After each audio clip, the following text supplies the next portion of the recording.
Welcome back, another in the travel series, and today I'm talking about Germany. I took some flack in the comments from my Norway travel series edition. I hadn't been there for quite a while and it seems the exchange rates have fluctuated quite a bit, so I was wrong on some of the prices, sorry about that.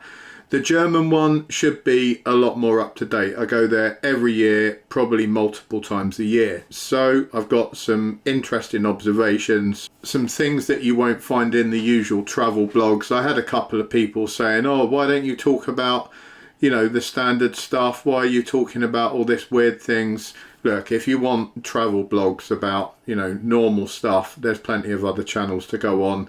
I'm trying to give a bit of a different side of things, a bit of a kind of local take where I can, a sort of inside look at some more unusual parts of the country, some stuff about a bit of the psychology and kind of sociology of the country, and anything that I think people will find interesting on this channel. So I mainly go to Nuremberg. Sometimes I also go to Bayreuth. Both of those are in Bavaria. Like many other countries, Germany is split up into multiple different regions, and all those regions have kind of different traditions and slightly different ways of looking at things. Just like here in the UK, you can go up north and people will have a certain kind of attitude, at least that's the stereotype, but you generally find it's pretty bang on the money. And the same thing goes for down south, and sometimes those different regions don't particularly get on with each other because they've got different ways of looking at things. Germany is no different. So you might find that if you go to a different part of Germany, some of the stuff I'm talking about maybe doesn't apply. I've only been to a handful of places in Germany. I've spent most of my time in the Bavarian region. Nuremberg is the place I've spent the vast majority of my time. And Nuremberg is a great city. It's got a lot of old buildings and interesting stuff to have a look at. The architecture is quite gothic. If you're into that kind of gothic architecture, you're going to love it. If you're not and you like stuff like Art Deco or whatever, you're going to maybe struggle a little bit. The hotels over there are reasonable. They're not amazing. I've been to all kinds of places all around the world. If you've been to places like Malaysia and Dubai and spent £150–200 a night on a hotel room, you're living in absolute luxury. If you spend that in Germany, it's mediocre. It's no big deal. It's probably better value than Paris. Well, it is better value than Paris, and it's better value than I would say the UK, but you're still going to pay a lot of money for luxury in Germany. So £150 a night is probably going to get you what I would call a middle of the road hotel room. Again, some people have moaned about that and said, oh, I can find a place for 65 quid. Yeah, I won't stay in those kind of places. Call me a snob or whatever, but I like a hotel that's actually pretty decent if I'm going somewhere. So I'm not looking for like budget rooms. In all places you can find, rooms for £60–70, but you're going to get what you pay for. The hotels are kind of weird, I guess, because of the German culture to some degree. Like, I'm very used to walking in hotels and the staff are all happy, smiley, greet you, very friendly, very warm and welcoming. And Germany, the culture just isn't like that. It's quite an efficient, cold culture.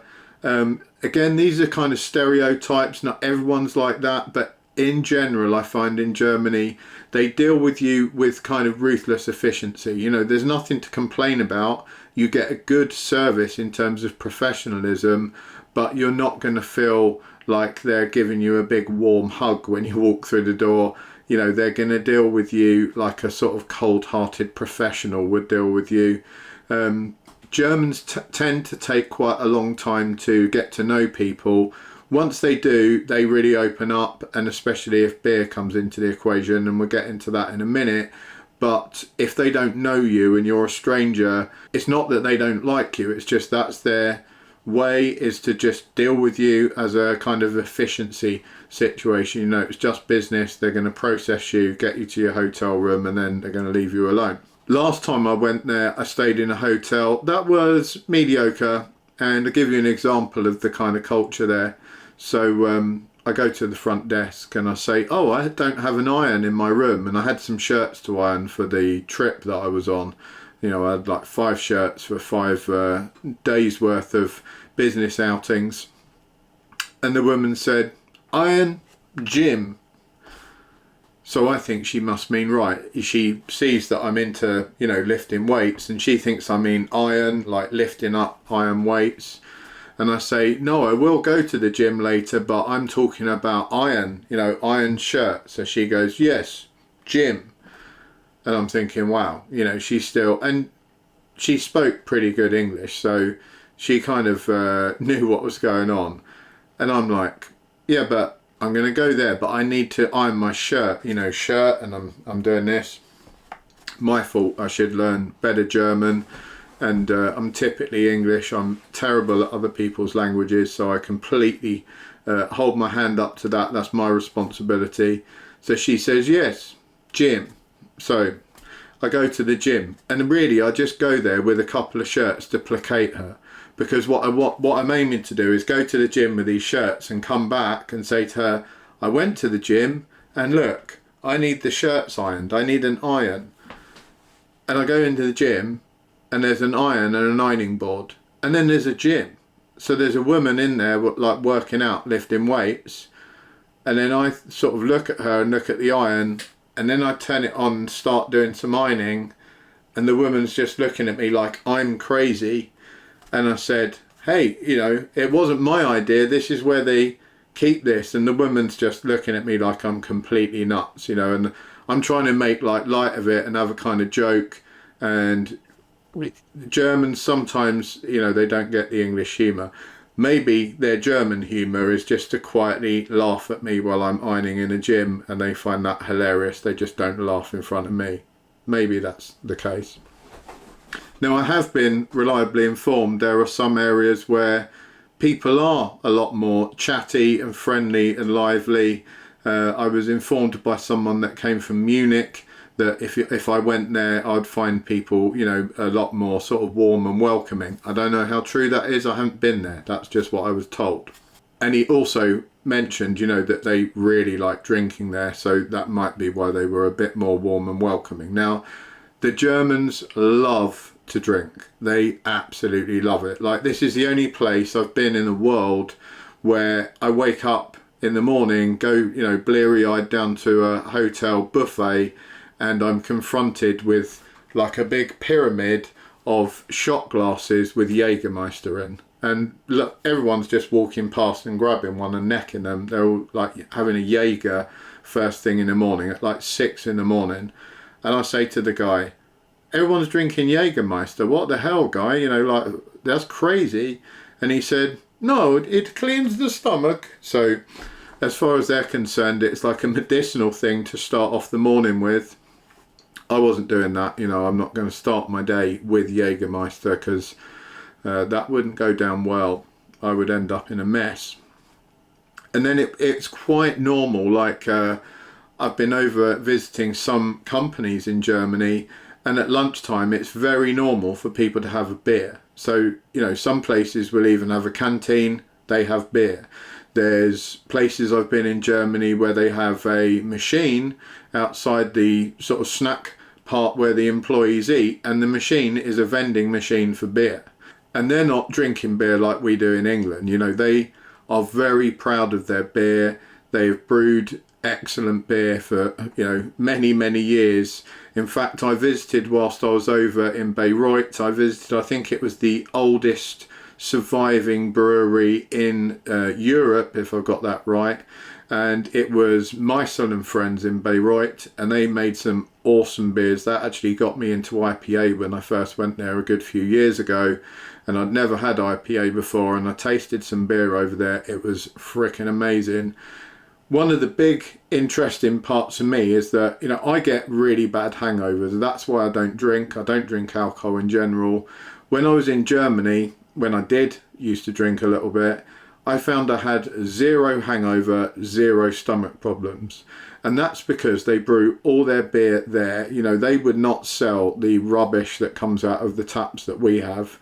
because apparently when we brew stuff, even on a franchise, you know, if we've got a German beer on tap over here, it's generally brewed over in England in some sort of franchise deal, and we actually put loads of different chemicals in it to match the taste of the German stuff and to, you know, give it sort of long shelf life and all this kind of thing. In Germany, the beer has 4 ingredients, and that's gone back from years and years where they had the purity law.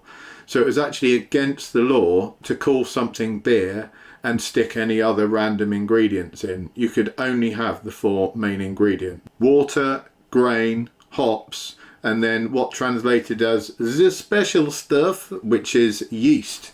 If it had anything else in it, you could end up in big trouble. You may even go to prison. You know, that was part of their law, and they still to this day take that very seriously. So if you have beers in Germany, A, they're going to taste awesome. B, they're always serving them like really well. You know, in a UK pub, you get beer and it's served in some crappy glass. It's half flat. You know, it's just absolute rubbish. They haven't kept it at the right temperature or whatever. That does not happen in Germany. You can go anywhere and get an amazing beer, and yeah, you tend not to get hangovers from it. It'll get you incredibly drunk, and if you get drunk enough, you still get a hangover, but it didn't, you know, make me feel lousy if I just had a couple.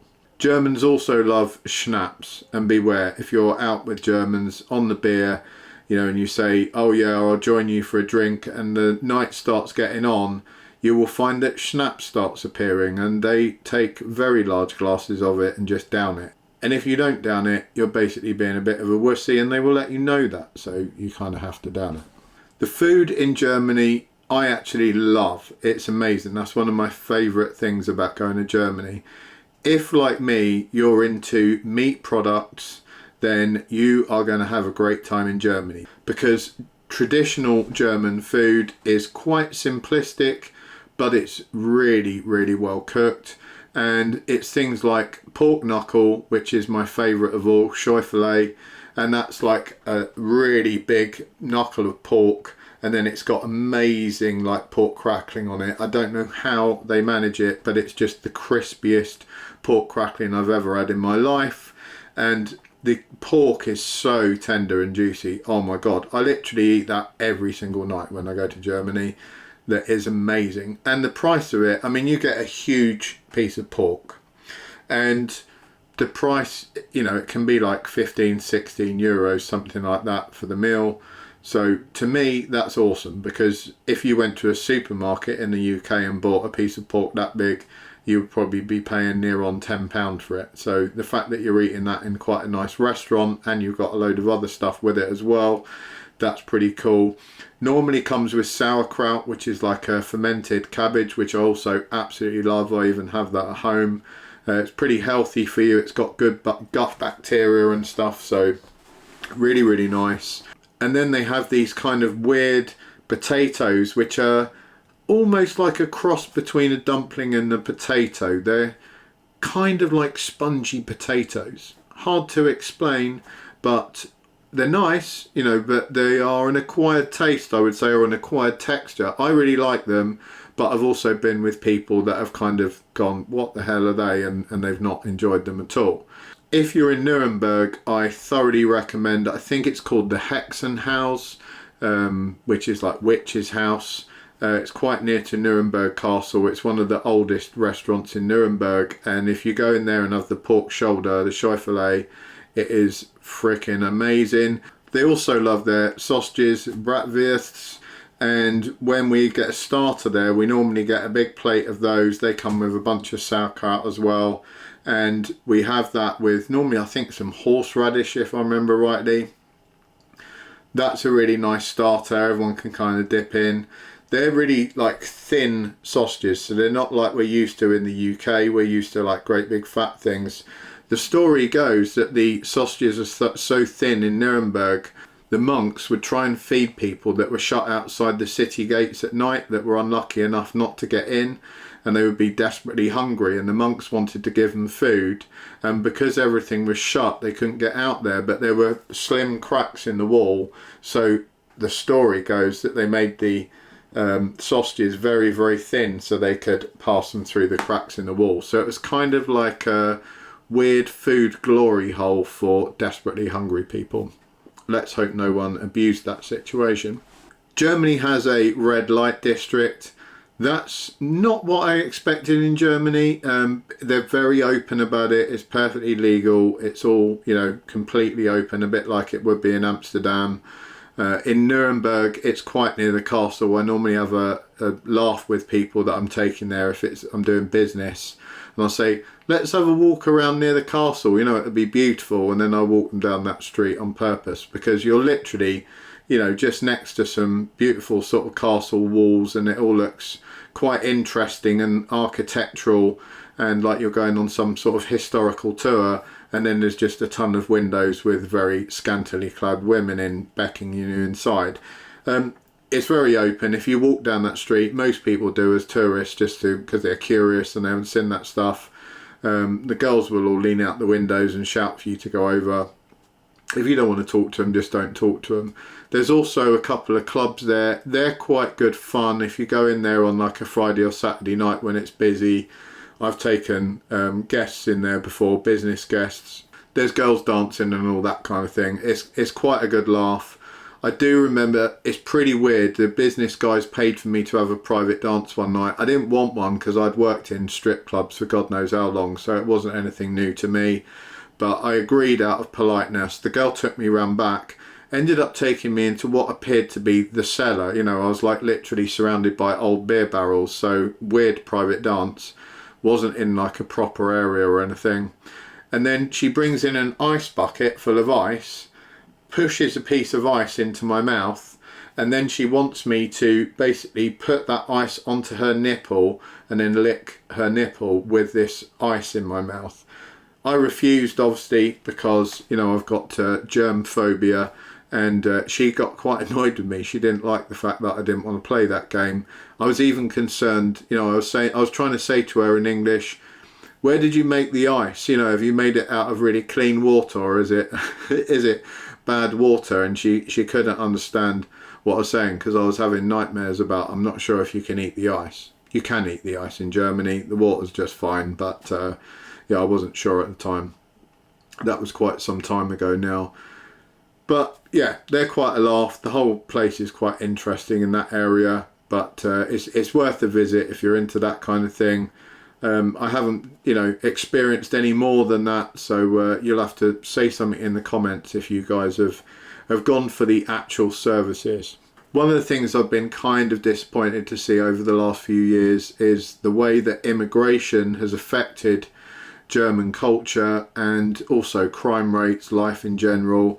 You know, I've been going there every year for many years now, and there's a big change. You know, I've stayed in places around Nuremberg that are literally enclaves of just all Islamic, and there's virtually no Germans left in certain areas. I didn't get any trouble per se because I didn't spend long in those areas.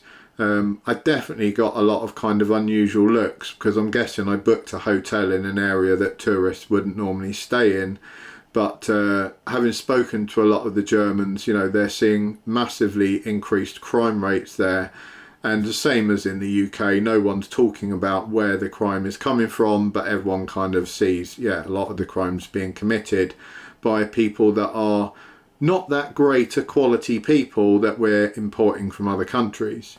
And that's not to say that automatically everyone of X or Y skin colour or culture is not a good person. It's that if you tell a load of other countries across the other side of the world, hey, we've got a bunch of free stuff over here, funnily enough, it attracts a lot of the shitheads from those other countries. So Germany's got a pretty big dose of shitheads, just like we did, with like pickpocketing, you know, street robberies and all that kind of thing on the increase.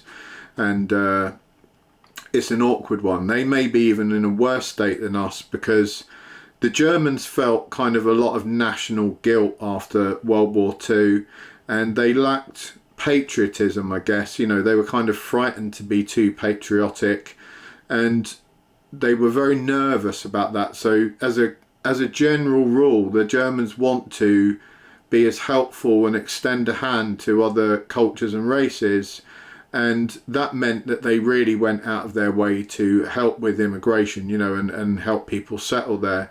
And they've done that en masse, probably maybe more than any other European country there is.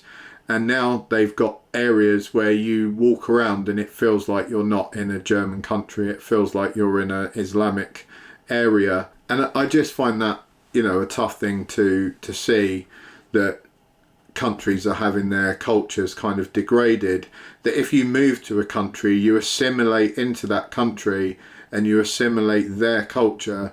I don't like people that force their cultures on other countries. And let me get this straight, I don't even like when English do that. You know, I've been to areas of Spain where you get all these English named pubs and knees up Mother Brown type people in their kiss me quick hats and walking around drinking their pints with their string vests on and stuff. I can't think of anything worse. And exactly the same thing happens in Spain.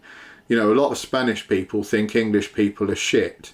Why is that? Because all the shit people from England go over there and they have a, well, we're on holiday in Spain, mate, having a bloody great time, you know, and then they get pissed and act like complete idiots. That's why, you know, the Spanish think a lot of the English are morons. And a lot of the normal, nicer English people, we don't go to Benidorm on holiday because we don't want to be surrounded by a bunch of morons. So it leaves the Spanish in that area to think, well, that's what all English people are like. And I'm sure that works the other way as well, that, you know, you get these areas where you've got all of one ethnicity. They're not maybe the greatest people from the country that they've came from. It ends up being not the greatest of environments. Would I recommend Germany?